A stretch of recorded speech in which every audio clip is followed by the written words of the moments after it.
Bueno, saludos, estimados estudiantes. Les habla el profesor Henry Castillo, PhD en neurociencia, neuropsicólogo y experto específicamente en neuropsicología infantil. El día de hoy vamos a trabajar sobre la elaboración de la historia clínica, especialmente aplicado a la neuropsicología infantil. Vamos a ver cuáles son las fuentes de referencia, cómo debe construirse una anamnesis.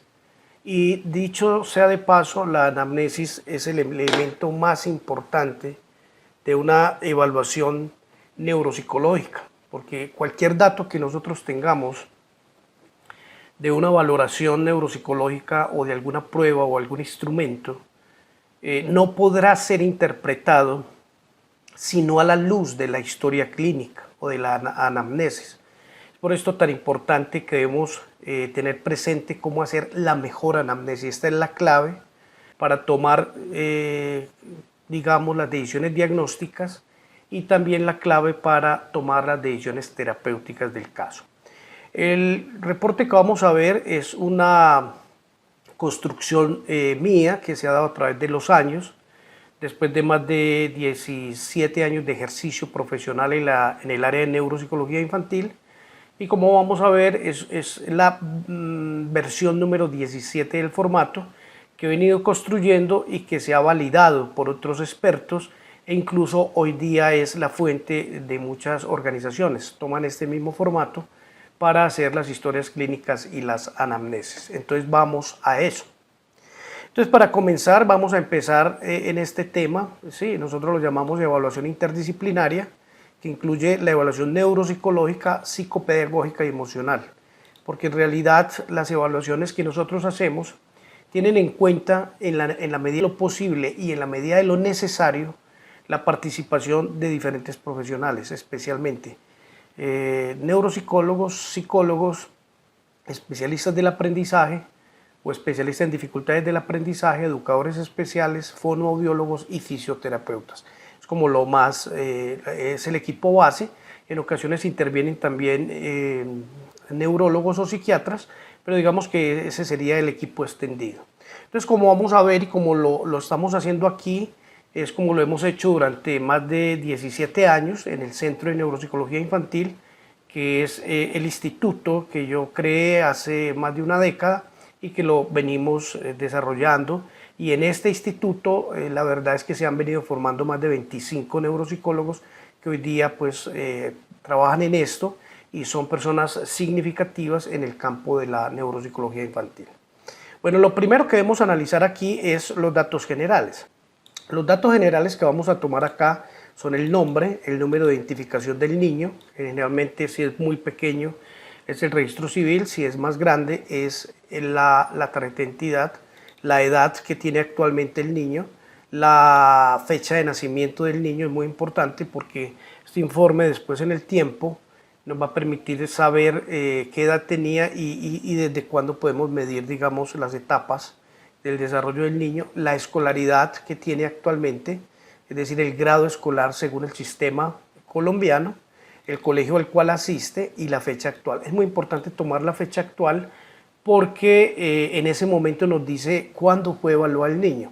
Recordemos, yo he visto más de 7.500 niños y familias a lo largo de estos 17 años y una de las cosas importantes es, por ejemplo, que en algunas ocasiones nos han pedido de niños que han crecido y que ya tienen 16, 17, 18, 20, 25 años y que tuvieron, digamos, algún problema con la justicia colombiana. Es probable que las autoridades puedan pedirles a ustedes copia de este informe. A nosotros nos llega más o menos una vez cada 2 meses una solicitud de la Fiscalía o del Cuerpo Técnico de Investigaciones de la Fiscalía o de un juez que remitamos el informe que fue la base por el cual el niño fue evaluado en ese momento. Entonces es muy importante tener la fecha en donde se hizo esto porque nos va a permitir un referente claro de qué edad tenía en el momento de la valoración y la fecha en que se hizo este informe. El nombre de la madre, la edad de la madre es muy importante porque podemos estimar el niño cuando nació, la madre qué edad tenía, si era una madre que estaba, digamos, o demasiado joven para asumir la función materna o por el contrario ya era una madre de mucha edad. Eso nos va a ayudar bastante. La profesión y ocupación de la madre, el teléfono, tanto fijo como celular, el correo electrónico de la mamá.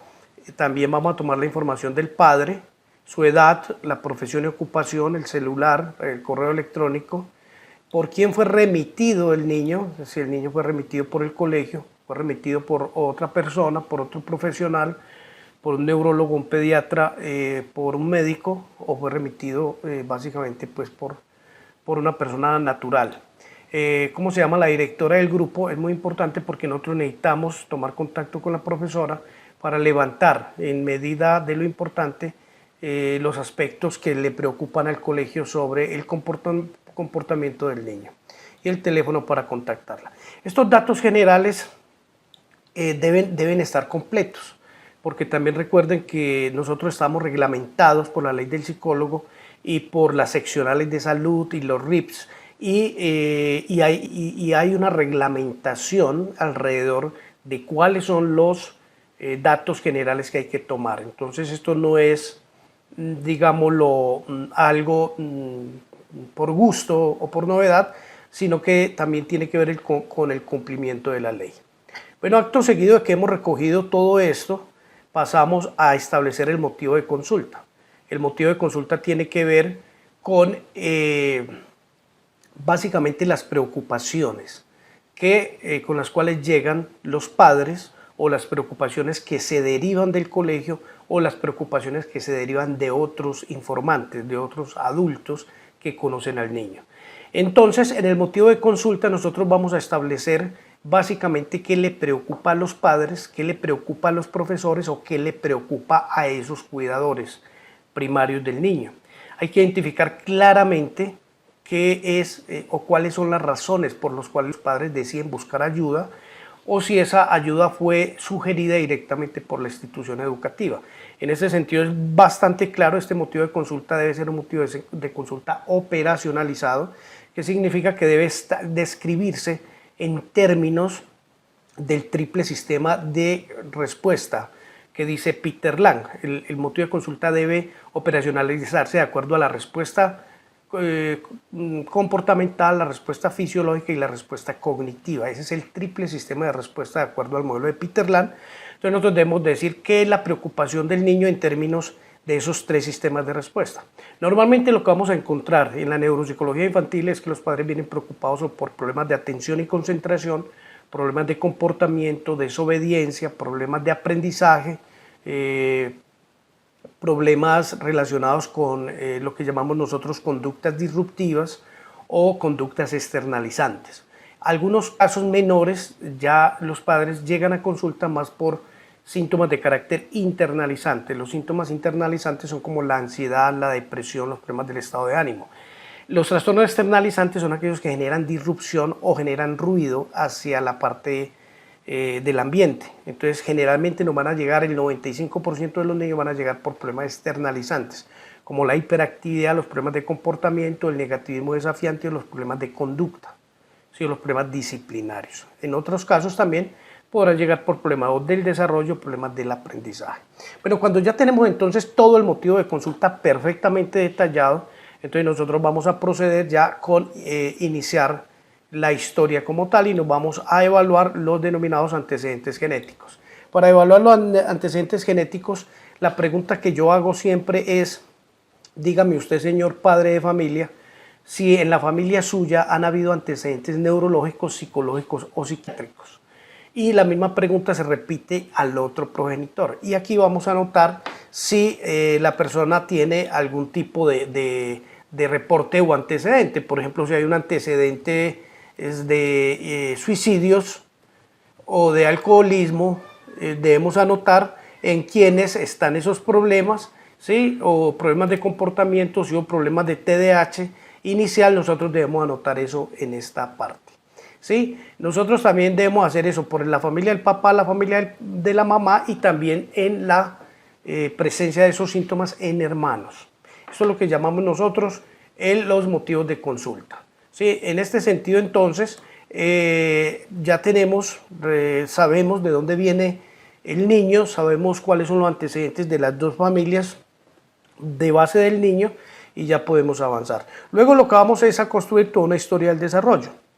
Dentro de la historia del desarrollo vamos a mirar los tres momentos, los elementos prenatales, los elementos perinatales o alrededor del parto y los momentos postnatales. A nivel prenatal debemos evaluar qué número de embarazo fue, si hubo un aborto previo, si ese aborto previo fue un aborto inducido por la madre quiso abortar y hay que indicar por qué, o si fue un aborto espontáneo, es decir, la madre no quería y el niño se le vino. Eso es importante porque nos va a permitir identificar si la madre tiene alguna condición mórbida que pueda estar afectando la estabilidad de sus embarazos. Debemos evaluar si el embarazo fue programado, si el embarazo los embarazos son programados cuando los padres toman la decisión de que van a tener un niño, se programan, lo preparan, se hacen exámenes médicos incluso en los mejores de los casos. También puede que el niño no haya sido programado, pero una vez que el niño se supo del embarazo del niño, podemos hablar de que el niño fue aceptado. Entonces, en este caso, nosotros podemos saber si ese niño desde el comienzo fue un niño que fue de buen recibo en el hogar o por el contrario creó ciertas desarmonías familiares o ciertas tensiones al interior de la pareja. Debemos evaluar si hubo algún riesgo de aborto previamente y anotar el mes. Debemos anotar si lo hubo, ¿sí? Y a qué mes, y anotar qué fue lo que dijo el médico, si mandó reposo o cómo se resolvió el problema y la causa de ese riesgo de aborto. ¿Sí? Debemos también evaluar la duración del embarazo recordemos que un embarazo a término es predictor de un buen desarrollo. Un embarazo que sea más temprano, por ejemplo 3 semanas o antes, ya se considera un elemento o un factor de riesgo. Y lo que llamamos también, debemos anotar si hubo estrés durante el embarazo en la madre. Si hubo estrés durante el embarazo en la madre, pues eso ya se convierte también en otro factor de riesgo. Y debemos anotar la causa de ese estrés, si fue por problemas de pareja, por problemas de aceptación del niño o fue por problemas de trabajo, exceso de trabajo, todo lo demás. Bueno, luego, ya que cuando tenemos la parte prenatal cubierta, nos vamos ahora a la parte perinatal. ¿Cómo fue el parto? El parto evaluamos si fue espontáneo o si por el contrario fue un niño que fue estimulado para salir, fue un niño que requirió forceps o fue un niño que la madre requirió ciertos fármacos para acelerar el proceso de dilatación vaginal. Eso lo debemos anotar. Si el niño al nacer requirió incubadora, si el niño requirió incubadora es porque hubo algún problema de maduración. Cuánto pesó y cuánto midió. Recordemos que el peso promedio de un niño al nacer en nuestra cultura es de 3.200 gramos. La talla es de 50 centímetros en promedio. Es decir, cuando un niño ya se baje de 2.500 gramos, empezamos a tener un problema. Pues empezamos a tener una condición que en medicina se llama síndrome de bajo peso al nacer. Y ese síndrome de bajo peso al nacer se asocia también con problemas del desarrollo posteriormente. Es decir, cuando un niño tiene menos de esos 2.500 gramos, entonces vamos a tener un factor de riesgo para el desarrollo o el neurodesarrollo posteriormente. Pero el promedio del peso es de 3.200 gramos. La talla promedio es de 50 gramos. El niño no debe bajarse de 45 gramos tampoco, de 45 centímetros, porque la talla promedio es de 50 centímetros. ¿Sí? El color del niño, cuando preguntamos el color del niño no nos estamos refiriendo a la raza, estamos refiriendo a determinar si el niño presentó en algún momento hipoxia o anoxia y el niño se puso morado. Es por eso que preguntamos el color, no por saber si es de raza blanca o negra, no. Es para saber si el niño tiene problemas de oxígeno, de su suministro de oxígeno. Recordemos que al momento del nacimiento el niño debe pasar de una respiración placentaria a una respiración pulmonar. Y ese cambio es un riesgo grande en muchos niños. Por eso muchos niños son estimulados a llorar para acelerar, favorecer y estimular la respiración pulmonar. Otro de los temas que preguntamos es el APGAR. ¿Qué es el APGAR? El APGAR es un sistema de medición que va de 0 a 10 puntos. Sí, el niño cuando nace con un Apgar perfecto, nace con un Apgar de 10 puntos. ¿Qué significa? Al niño le miden los signos vitales, y esa medición de los signos vitales, esa medición de los reflejos, esa medición de las respuestas más primarias del niño para sobrevivir, se establece a través del sistema Apgar. Y cuando el niño tiene un Apgar de 9 o 10 es un Apgar perfecto, 10 es perfecto, 9 es muy bueno, un Apgar de 8 es apenas aceptable, y 7, un Apgar de 7 hacia abajo ya es un Apgar con problemas. Es decir, que el niño tuvo problemas con los sistemas vitales de nacimiento y con la presencia de algunas respuestas reflejas que no aparecieron. Hay que preguntar también en la historia cuál fue el reporte que el pediatra dio una vez entregó el niño a los padres. Entonces, si el pediatra dijo que estuvo bien o el pediatra ya se manifestó con algunas preocupaciones alrededor del nacimiento del niño. Dentro de la historia, otro de los aspectos fundamentales que miramos es con qué temperamento nace el niño. La pregunta que yo hago es, cuénteme usted, el niño durante los 6 primeros meses se caracterizó por tener un temperamento de un niño fácil, tranquilo, manejable, o por el contrario era un niño llorón, difícil, con dificultades, que se despertaba mucho en la noche, o era un niño que tenía un temperamento de adaptación lenta. Según los estudios, un niño puede nacer con 3 tipos de temperamento: el temperamento fácil, que es el temperamento adecuado; el temperamento difícil, que es del niño irritable, llorón, niño que pataletudo; o el niño de temperamento de adaptación lenta, que es un niño que está bien, pero cuando tiene que procesar cambios se muestra la dificultad. Entonces, recuerden ustedes que la literatura científica dice que los niños de temperamento difícil van a ser niños con más probabilidades de tener problemas de comportamiento después de los 5 años de edad. Otro de los aspectos que evaluamos es el tipo de apego. El tipo de apego, la pregunta que yo le hago a los padres es la siguiente: dígame usted, entre el primer y segundo año de vida, si el niño era un niño muy aferrado al padre, a la madre, o era un niño que se apegaba de forma tranquila, o por el contrario era un niño que se resistía a los abrazos y resistía a las manifestaciones de afecto. Es muy importante el tipo de apego porque conocen ustedes bien la teoría de John Bowlby, que nos dice que los apegos, el apego, y lo voy a decir de una manera muy resumida, ustedes lo han visto en las otras asignaturas, es el tipo de apego que establece un niño con la figura primaria, en este caso la madre, pues se convierte como una forma de plantilla que el niño va a seguir estableciendo hacia el futuro para el establecimiento de nuevas relaciones en el futuro, incluso en las relaciones de pareja de adulto. O sea que un niño que fue un niño muy aferrado, muy dependiente de su madre, tenderá a repetir esos patrones hacia el futuro. Un niño que haya sido elusivo es que no le gustaba que lo acariciaran o le manifestara mucho apego, también va a ser un niño con problemas hacia el futuro. Y eso se convierte como una especie de plantilla, este apego, y eso va a explicar por qué muchos adultos, adultos, tienen problemas en el establecimiento de relaciones saludables. O son demasiado celosos, demasiado celotípicos, o son personas que establecen relaciones hasta un punto y después de ese punto ellos ya, cuando la relación se vuelve seria, prefieren irse, ¿sí? Porque son personas con miedo al abandono. Entonces, todo esto se explica desde la teoría de John Bowlby desde acá, y es importante en la anamnesis y en la historia clínica que estamos funcionando. El otro punto es estudiar los procesos del desarrollo. Cuando hablamos de los procesos del desarrollo, nos estamos refiriendo a todos esos procesos que tienen que ver con los 4 elementos básicos del desarrollo, con el desarrollo motor, el desarrollo del lenguaje, el desarrollo cognoscitivo y el desarrollo social. Además, pues también hay otros desarrollos, el desarrollo emocional, el desarrollo moral y todo, pero los que más nos interesan van a ser eso.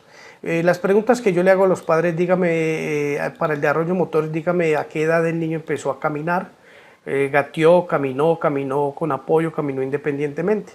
Un niño debe caminar, empezar a dar los primeros pasos hacia los 12 meses y debemos empezarnos a preocupar hacia los 18 meses. En el desarrollo del lenguaje, la pregunta es, dígame usted, el niño en qué momento empezó a decir las primeras palabras. Lo normal es que esto se dé entre los 10 y 12 meses y nos vamos a empezar a preocupar después de los 18 meses si el niño no ha iniciado las primeras palabras como tal. La pregunta para el desarrollo intelectual es, dígame usted si usted considera que su niño tiene un nivel de desarrollo intelectual normal, rápido o lento. Los padres no tienen dificultad pues como para decirle a uno cómo lo consideran y también cómo ha sido el desarrollo social del niño. El niño socializa bien, lo hace rápido, tiene dificultades con esto y todo lo demás. Con esto entonces evaluamos las 4 grandes fases del desarrollo y con esto vamos entendiendo muy bien cómo ha sido el proceso del niño. Debemos evaluar también cómo ha sido el control de esfínteres, tanto en lo vesical como en lo anal. Es decir, la pregunta que yo le hago a los padres es, dígame usted, el niño a qué edad se deja de orinar en la cama y a qué edad el niño se deja, el niño deja de defecar y empieza a controlar y a pedir ir al baño. Esto normalmente debe ocurrir entre los 2 y 3 años. Ya debemos preocuparnos después de los 4 años y medio, 5 años. Ya a partir de los 5 años se puede empezar a pensar en el establecimiento de un diagnóstico de una enuresis. Dentro de lo otro, bueno, entonces normalmente cuando el niño va bien, pues uno se va dando cuenta que todo este proceso va bien, pero si hay señales mórbidas, entonces ya empezamos también nosotros a entender cómo es el caso y a tener los signos claves de preocupación. Debemos levantar la historia médica. La historia médica, nosotros le vamos a preguntar, las preguntas que yo le hago a los padres son las siguientes. Dígame usted si el niño ha sufrido alguna enfermedad por fuera de las enfermedades normales. ¿Sí? Debemos preguntarle a los padres adicionalmente, su hijo en el pasado ha sufrido de algún golpe en la cabeza donde haya perdido el conocimiento. Esa pregunta es muy importante porque si el niño ha perdido el conocimiento por más de 3 minutos, es un indicador posiblemente de una lesión que amerite ya una indagación adicional. Si ha tenido pérdida de conocimiento por menos de 3 minutos, es probablemente que haya sido un traumatismo encefalocraneano leve que no revista ninguna dificultad. Y si nos reportan la presencia de un golpe en la cabeza, debemos entonces determinar si el niño fue llevado al hospital donde el médico, si se le practicó algún examen y el resultado de dicho examen. También le debemos preocupar si el niño ha sido visto en el pasado por algún neurólogo, psicólogo o psiquiatra. Debemos anotar la edad, el tipo de profesional que lo vio, si fue psicología, neurología o pediatría o psiquiatría, y la causa por qué lo llevó donde ese profesional, la edad a la que lo llevó, el diagnóstico del profesional, las recomendaciones del profesional, si recibió medicamento o no recibió medicamento y cómo evolucionó ese cuadro, esa consideración. Entonces, esto es lo que vamos a ver en lo que nosotros llamamos la historia médica o la historia clínica. Luego debemos levantar lo que es la historia de antecedentes emocionales. La historia de antecedentes emocionales es determinar básicamente si el niño ha sufrido situaciones de estrés infantil, si el niño ha sufrido violencia intrafamiliar, si el niño ha tenido experiencias de abuso o el niño ha vivido experiencias que lo hayan podido marcar emocionalmente. Eso es lo que vamos a averiguar. Entonces hay que mirar en esta historia. La pregunta que yo le digo a los padres es: cuénteme si su hijo ha vivido alguna situación o novedad importante que lo haya podido afectar emocionalmente. La muerte de una persona significativa, la muerte de un padre, la muerte de un hermano, una experiencia fuerte que vio matar a otra persona, que sufrió un accidente automovilístico. Todo eso debemos anotarlo acá y siempre vamos a anotar lo que pasó, la edad en la que pasó, lo que pasó, la edad en lo que pasó, qué efectos o secuelas le dejó ese evento. Entonces vamos a anotar y vamos a identificar en este caso si el niño tuvo algún tipo de antecedente emocional que lo haya podido marcar emocionalmente. Normalmente las experiencias que más marcan son las pérdidas de figuras primarias, padre, madre, tíos, abuelos, hermanos, la experimentación de situaciones traumáticas, ver matar a alguien, ver un accidente, ser parte de un accidente, haber presenciado una situación difícil, experimentar situaciones de violencia intrafamiliar, el padre golpea a la madre, o también experiencias de abuso infantil, tanto abuso físico, abuso psicológico o abuso sexual. Todo eso debe quedar muy bien detallado en la historia de antecedentes emocionales. La otra historia que vamos a ver nosotros es la del récord académico. Vamos a evaluar el niño a qué edad entró en el preescolar, a los cuántos años, si se adaptó de forma normal a la institución, si la institución reportó alguna novedad, alguna preocupación o alguna queja del niño. Y vamos a ver grado por grado, hay que hacerlo grado por grado, desde preescolar, transición, primero de educación básica primaria, segundo de educación básica primaria, tercero de educación básica primaria, así hasta llegar al grado actual. Debemos identificar cómo fue el comportamiento en cada grado, ¿sí? Cómo fue el rendimiento académico y si el niño requirió o no requirió apoyo extraacadémico. Es decir, hay veces requieren profesores aparte del colegio y eso debe quedar dentro de la historia clínica. Y debemos anotar claramente esto y debemos también anotar si el niño ha perdido años, qué años perdió y cuál fue la causa de la pérdida de los años. Todo esto debe quedar dentro del récord académico. Entonces, mire que tenemos todo, tenemos la historia prenatal, ¿sí? O sea, tenemos los antecedentes genéticos, tenemos la historia prenatal, tenemos la historia perinatal, tenemos la historia postnatal y debemos mirar todos los procesos del desarrollo, el apego, los procesos del desarrollo, control de esfínteres y levantar las tres grandes historias que son la historia médica, qué cuadros clínicos ha sufrido el niño por fuera de las enfermedades normales, la historia emocional o psicológica, experiencias o eventos traumáticos que el niño haya experimentado y la historia escolar. Esas tres historias casi que se solapan unas con otras y nos dicen a nosotros dónde está la falla, porque es muy importante, ¿sí?, identificar el niño que tiene en el motivo de consulta, pero saber desde cuándo aparecen estos síntomas en la vida del niño, desde cuándo se inician y cómo evolucionan esos síntomas como tal. Ya evaluamos todo lo que es la historia y la anamnesis, historia clínica del niño. Es muy importante en las evaluaciones psicológicas y neuropsicológicas el evaluar la estructura familiar y las pautas de crianza. Como les decía yo a ustedes, pues debemos evaluar el tipo de familia. La familia puede ser de dos tipos, nuclear o no nuclear. La familia nuclear es cuando están padre y madre en una relación funcional como pareja y los dos hacen presencia activa en la manera de implementar las funciones parentales. La familia también puede ser desde otro parámetro, familia nuclear no extensa o familia extensa. La familia extensa es cuando hay tíos, abuelos u otras personas presentes en el núcleo básico. Es una forma de familia aglutinada. La familia nuclear es un factor de protección, la familia no nuclear es un factor de riesgo, la familia no extensa es de protección, es un factor de protección, la familia extensa, cuando hay otros miembros diferentes al núcleo básico, es una familia de riesgo como tal. También van a encontrar ustedes que actualmente en las dinámicas familiares es muy probable, más del 60% de las parejas se ha separado después de 8 años de convivencia y lo que uno encuentra es que ha habido un nuevo miembro que entra como pareja del padre o pareja de la madre.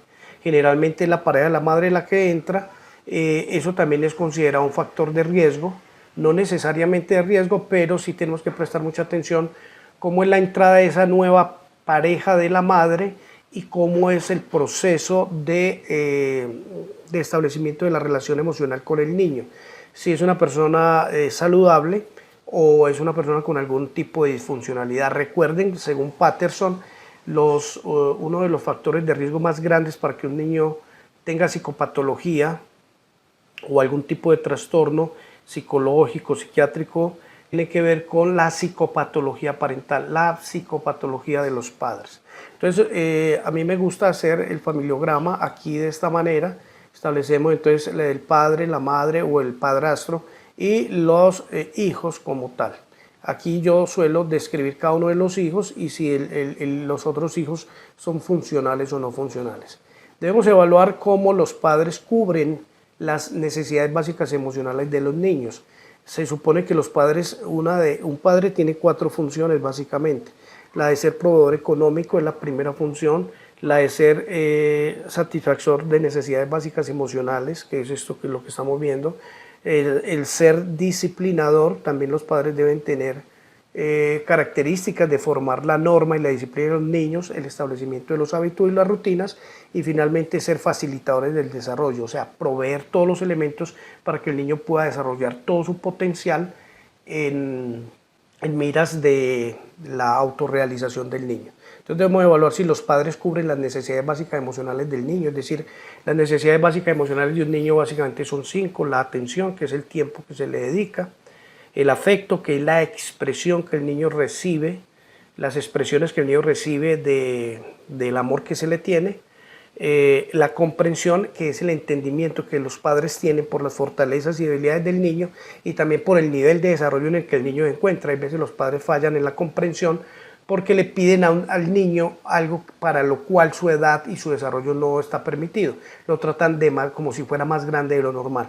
Está el apoyo, que es brindarle al niño soporte en esas áreas de debilidad, y está también lo que es la recreación. Esas son las 5 necesidades básicas emocionales de todos los niños. Debemos evaluar también las técnicas de crianza de cada uno de los padres, si son técnicas de crianza consistentes, si suelen aplicar el castigo físico, si por el contrario aplican costo de respuesta. El costo de respuesta es cuando, según la psicología conductual, es cuando al niño le castiga quitándole cosas que a él le gustan como forma de castigo. ¿Cuál es el índice de autoridad del papá y la mamá? ¿Sí? Yo le hago la pregunta a los padres de la siguiente manera: de 10 órdenes que usted le da a sus hijos, ¿cuántas órdenes el niño cumple inmediatamente? Entonces, de las 10 veces, si el padre dice 8, es porque su índice de autoridad está en 80%. Si cumple 6, es que está en 60%. O si no cumple ninguna y siempre hay que repetirle la orden, es porque prácticamente los padres tienen problemas con la autoridad. Si son padres que razonan con su hijo, es decir, le explican lógicamente las razones del castigo, de por qué estuvo mal el comportamiento, o si por el contrario son padres cantaletosos. Y finalmente, si los padres son interconsistentes, es decir, si el padre dice, la madre apoya, si la madre dice, el padre apoya. La inconsistencia aparece cuando la madre dice una cosa o castiga y el padre hace otra cosa o le quita el castigo. La madre le prohíbe una cosa, pero el padre se la permite. Eso se llama inconsistencia. Debemos evaluar también todo lo que son hábitos y rutinas, saber si el niño... Hay que evaluar 4 hábitos que todo niño tiene que tener hacia los 8 años de edad, que son los hábitos de alimentación, hábito de sueño, hábito de autocuidado y hábito de estudio. ¿Sí? Para que un hábito esté presente es porque el niño ya lo hace de manera intrínseca, porque ya hace parte de su repertorio de comportamiento, lo hace en horarios establecidos y lo hace en lugares establecidos. Debo preguntar si el niño tiene buenos hábitos de alimentación, si son adecuados, si requiere apoyo para hacerlo o por el contrario hay que pelear con él. En ese caso decimos que son inadecuados. Buenos hábitos de acostada y levantada, buenos hábitos de autocuidado que tiene que ver con la higiene, lavada de dientes, la higiene personal, el autocuidado y los hábitos de estudio. Generalmente el hábito de estudio es un problema con los niños que nos llegan a nosotros a consulta. Luego, acto seguido vamos a evaluar los estilos parentales. En cuanto al afecto, los padres pueden ser fríos si no expresan muy bien sus afectos hacia el niño, pueden ser tibios si lo hacen de una manera un poco insuficiente, pero lo hacen, o padres tiernos y cálidos, que son padres que expresan totalidad sobre el afecto hacia sus niños. También encontramos un cuarto tipo de papá, que es el ambivalente, que unas veces ama mucho y otras veces odia mucho. Ese es el peor papá que podemos tener en cuanto al estilo parental del afecto, ¿sí? Es mejor un padre frío que un padre ambivalente, pero el padre ideal aquí es el padre tierno y cálido. El tibio está aceptable, el frío es un padre que hay que trabajar con él esa parte, y el ambivalente es peor porque el niño finalmente no sabe qué va a recibir de su padre. En cuanto al estilo disciplinario, los padres pueden ser firmes, pueden ser padres o demasiado permisivos, o son padres firmes o son padres autoritarios. El padre permisivo es el alcahueta, el que unas veces exige, otras veces no exige, es un padre que es demasiado dador y poco exigente. El padre firme es un padre que sabe negociar con el niño, pero sabe que hay cosas que son no negociables y ante lo no negociable el padre no cede, ¿sí? Y ante lo negociable puede llegar a algunos acuerdos con el niño. El padre autoritario es el padre demasiado estricto, demasiado rígido, demasiado militar, en algunos casos agresivos y demasiado impositivos sobre el niño. Eso es muy importante porque el padre permisivo va a dar lugar a un niño sin autocontrol. El padre demasiado autoritario, rígido y fuerte va a dar lugar a niños agresivos y a niños con negativismo desafiante.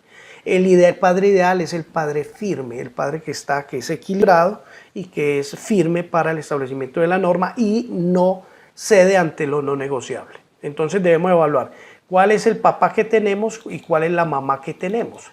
Y en cuanto a la autonomía que se le da a los niños, mire que estamos evaluando 3 tipologías de padres de acuerdo al afecto, de acuerdo al estilo de disciplina, de acuerdo a la autonomía dado, de acuerdo a la autonomía que se le brinda a los niños.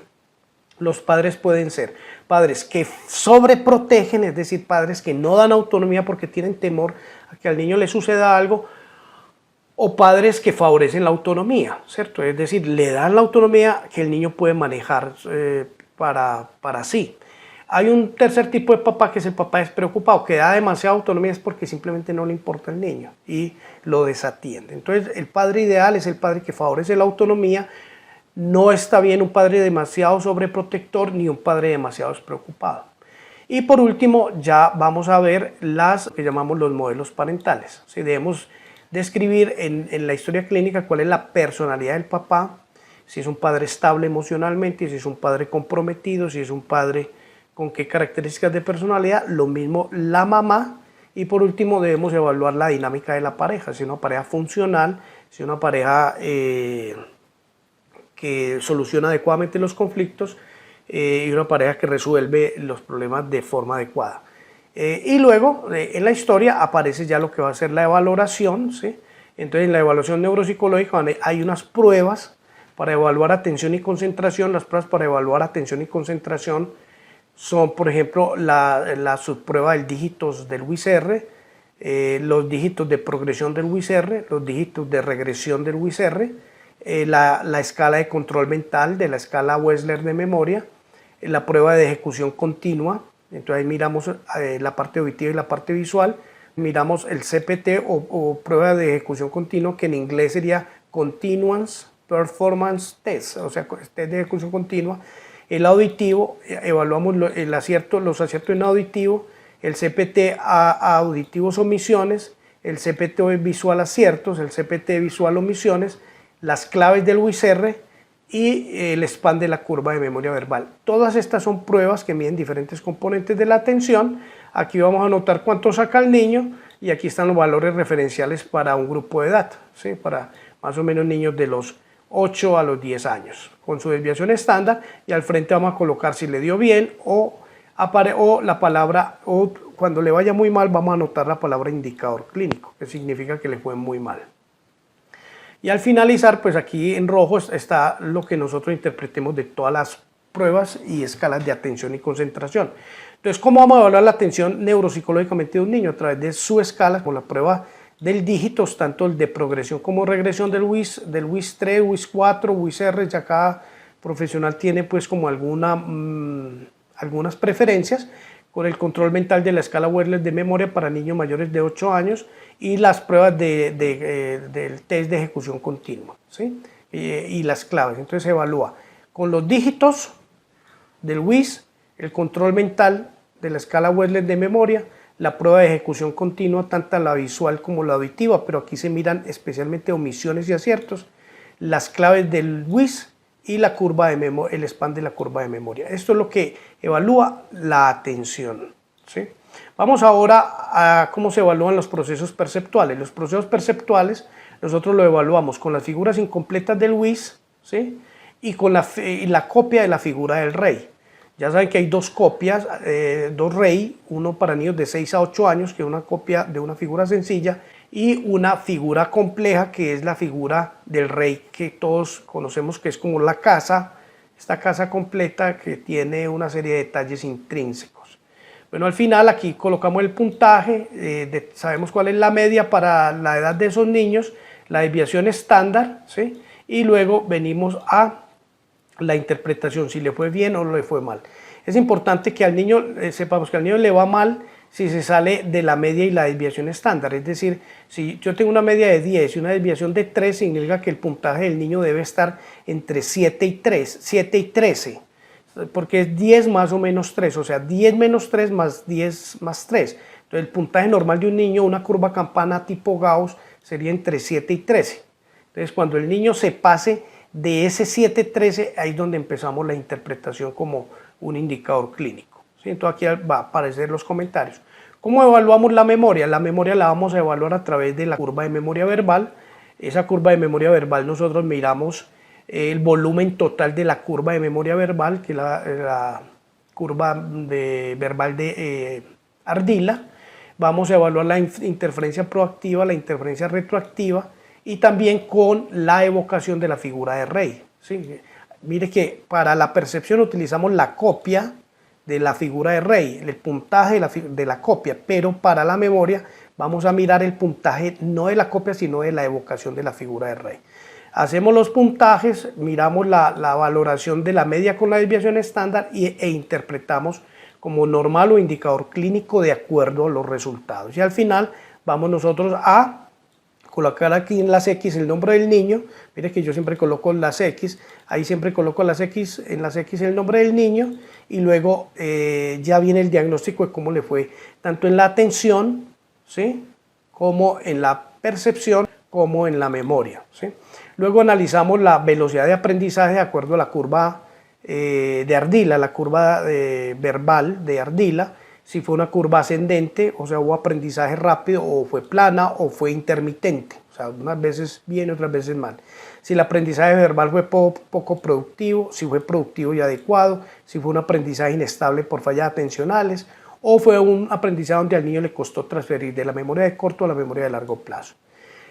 Hay dos formas de aplicar la memoria, la curva de memoria, o con 5 presentaciones o con 10. Lo ideal es con 10, pero hay veces por efectos de rapidez en la valoración o porque el niño los aprende muy rápido, se utiliza la de 5.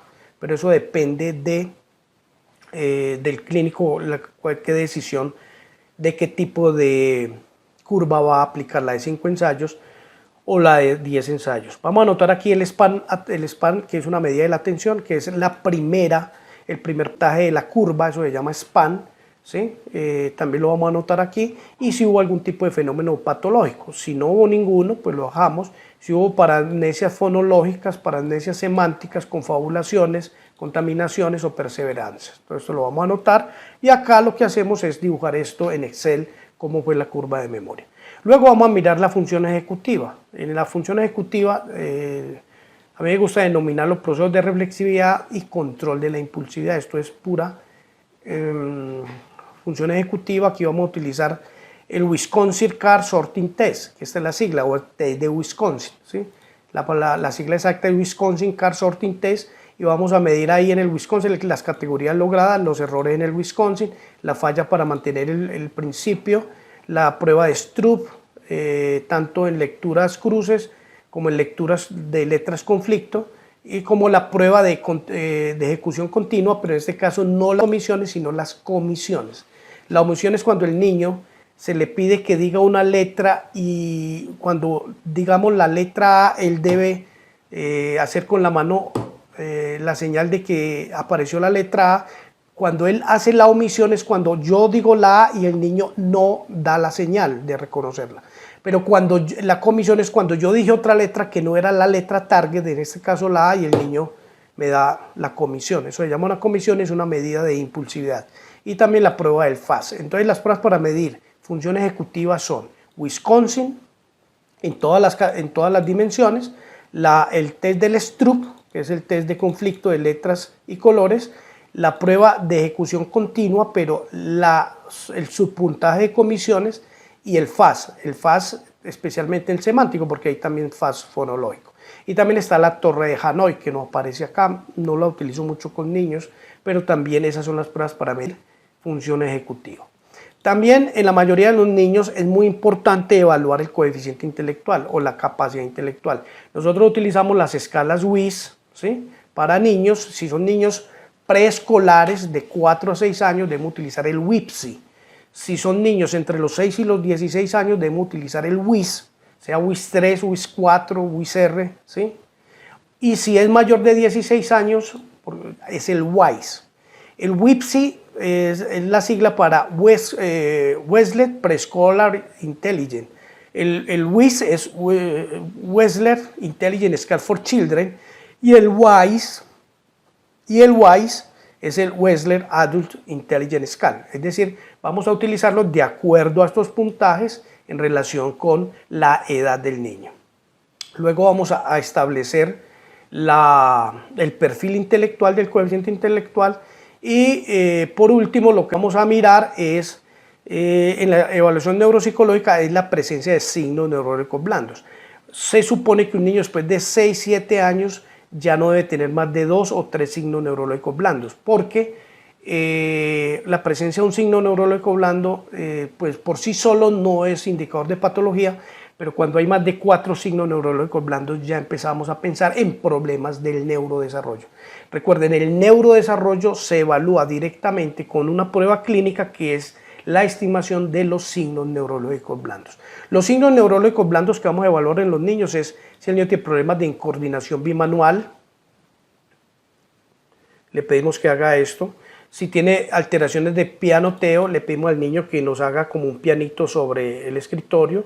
Si el niño no lo hace de forma continua y siguiendo con el dedo que corresponde, entonces vamos a hablar que hay problemas en eso. Si tiene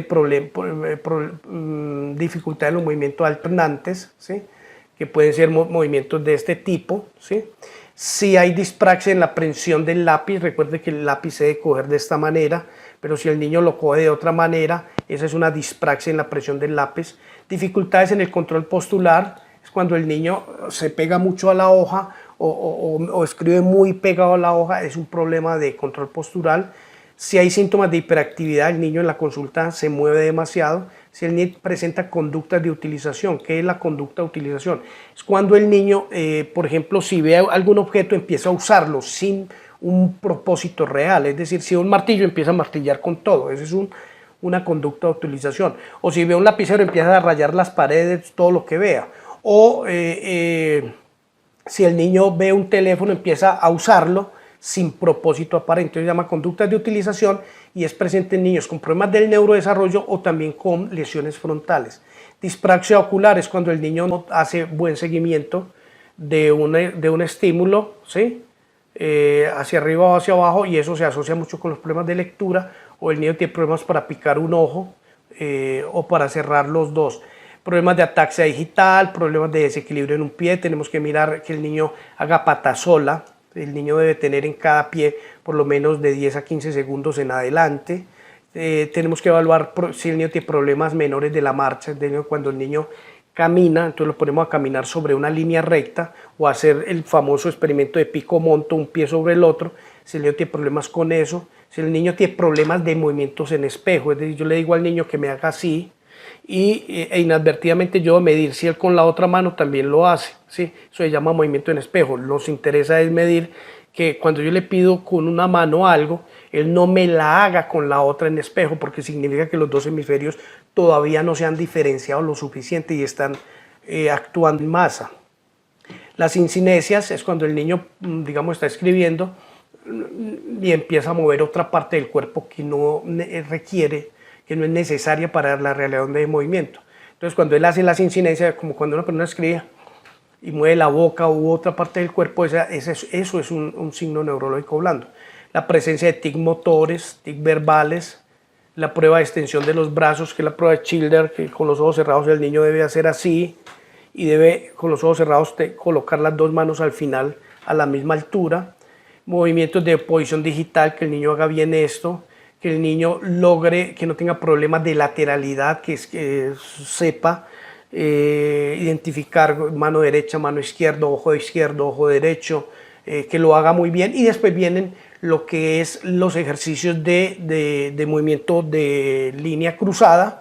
Entonces le pido que con la mano derecha le toque el ojo izquierdo, que con la mano izquierda le toque el ojo derecho. Entonces le pido que me transfiera las dos hemicuerpos para saber que está haciendo el cruzamiento por el cuerpo calloso de la forma más adecuada, que no tenga problemas de control motor fino, que no tenga problemas de lateralidad, que no tenga problemas de segmentación distal. Que si yo le pido al niño que estire el brazo, pero cuando estira el brazo, el niño, le digo que me mueva los músculos más distales, o sea, más alejados de la línea media, y me los pueda mover sin mover el resto del antebrazo, el brazo o el hombro. Eso, si lo hace bien, es porque su neurodesarrollo está muy bien. Pero si tiene problemas, que para mover un dedo tiene que mover toda la mano y no logra segmentar adecuadamente los músculos distales, ahí tenemos un problema. También la presencia de la dispraxia construccional, le pedimos que haga un dibujito de una casita tridimensional y vemos si hay algún tipo de dispraxia construccional, y la dispraxia para amarrar los zapatos, que consiste en donde uno le pone la prueba de amarrar los zapatos. Un niño a partir de los 5 años debe ser capaz de amarrarse los zapatos. Posterior de 6 años, si no lo logra, entonces es un signo neurológico blando. Al final, después de evaluar todos estos signos neurológicos blandos, no deberían haber más de 3 o a lo sumo 4 signos, ojalá ninguno. Mientras más signos que estén presentes ahí con la respuesta sí, significa más problemas de neurodesarrollo. En la medida que esto esté en no todo, significa que hay un neurodesarrollo perfectamente conservado y esa parte está muy bien. Ya nosotros también hacemos evaluaciones de la parte emocional, ¿sí? Con esquemas maladaptativos tempranos, ¿sí? Hacemos también hacemos toda la evaluación de factores de riesgo, factores tanto internos como externos, factores desencadenantes. En los niños, en la parte emocional, también utilizamos pruebas psicológicas. Cuando se hace la parte psicológica, utilizamos el test de la familia, que es dibujar la familia. Hacemos también el test de la figura humana, que es la prueba de Karen McCover, que es para mirar él cómo está proyectando su parte corporal, cómo se proyecta. Y finalmente hacemos un mapa cognitivo-conductual, un microanálisis, en donde identificamos, en el caso que sea necesario, esquemas cognitivos, los resultados a nivel conductual, a nivel emocional y cognitivo. Y también aplicamos unas pruebas. En este caso, nosotros siempre aplicamos el BACS, que es el Behavior Assessment Scale for Children, que es la escala de evaluación conductual para niños. En esta escala del BACS, esto se califica computarizadamente, se miden percentiles en padres, percentiles en maestros y en el propio autoinforme del niño, y miramos temas como la ansiedad, problemas de atención, hiperactividad, miramos atipicalidad, aislamiento, depresión, problemas de conducta, somatización, agresión, problemas de aprendizaje, actitud hacia el colegio, actitud hacia los profesores, locus de control, estrés social, sensación de inadecuación. Entonces esta es la escala clínica, que es la escala de los problemas. Esto lo mide el BACS en percentiles de 1 a 99. Lo grave es cuando estos puntajes estén por encima de 90. Significa que hay problemas. Cuando están entre 80 y 90 decimos que están en riesgo, ¿sí? Entonces estas pruebas se las mandamos a los papás, a los maestros, y le pedimos al niño que las llene también si tiene más de 8 años. Y al final metemos esto a un computador que nos arroja los percentiles y nos dice que salió bien y que salió disparado, que está mal. La escala contraria, que esta es la escala de los problemas, el BACS tiene otra escala, que es la escala de ajuste o escala positiva, que funciona al revés: mientras más alto mejor, mientras más bajito peor. Y aquí miramos compañerismo, habilidades sociales, habilidades de estudio, adaptabilidad, autoconfianza, autoestima, relaciones interpersonales y relaciones con los padres, ¿sí? Al final la prueba tiene la capacidad para detectar lo que llama respuestas críticas en cada uno de los informantes, y nos detecta si el papá, el profesor o el niño hizo o calificó una respuesta que el sistema no la identifica y nos dice póngale cuidado a eso, porque no es normal que un padre haya respondido esto. Entonces al final esta escala nos ayuda para luego de aplicar esta escala y tenerla totalmente calificada. Nosotros hacemos una entrevista con el niño porque esta es una escala como una especie de radar. Nos dice dónde hay un problema, nos detecta como dónde hay el problema. Entonces lo que hacemos en la entrevista siguiente es hacer inmersión en el punto donde la escala nos dijo que había problemas. Entonces, utilizando una metáfora, es que llegamos al lugar, el radar nos dice que el problema está ahí, y ahí nos ponemos los equipos de uso y con técnicas psicológicas avanzadas hacemos inmersión en la parte emocional del niño. Si nos dice que un problema de depresión, entonces entramos a identificar depresión o aplicamos pruebas adicionales de depresión.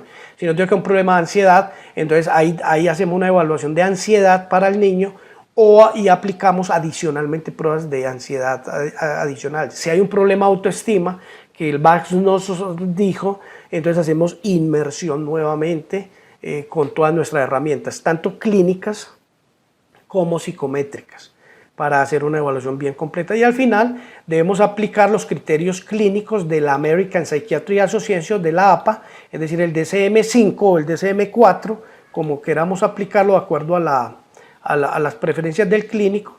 Debemos aplicar los criterios internacionales del DSM-5 o DSM-4 dictados por la APA para el trastorno que nosotros consideremos que vamos a afirmar si está o no está. Es necesario, vuelvo y digo, es necesario que para llegar a un diagnóstico claro, nosotros apliquemos los criterios diagnósticos de la APA, o sea, el DSM-5 de la CIE-10, si vamos a utilizar el sistema europeo, pero en el informe debe quedar absolutamente claro, preciso y concreto la aplicación de los criterios, cuántos cumples, cuántos no cumples y el nivel de severidad de los mismos, para llegar al final entonces a unas conclusiones, ¿sí? Y a un diagnóstico, a unas recomendaciones y todo lo demás, y de esta manera se hace y se termina la evaluación neuropsicológica de la cual hemos venido estando hablando.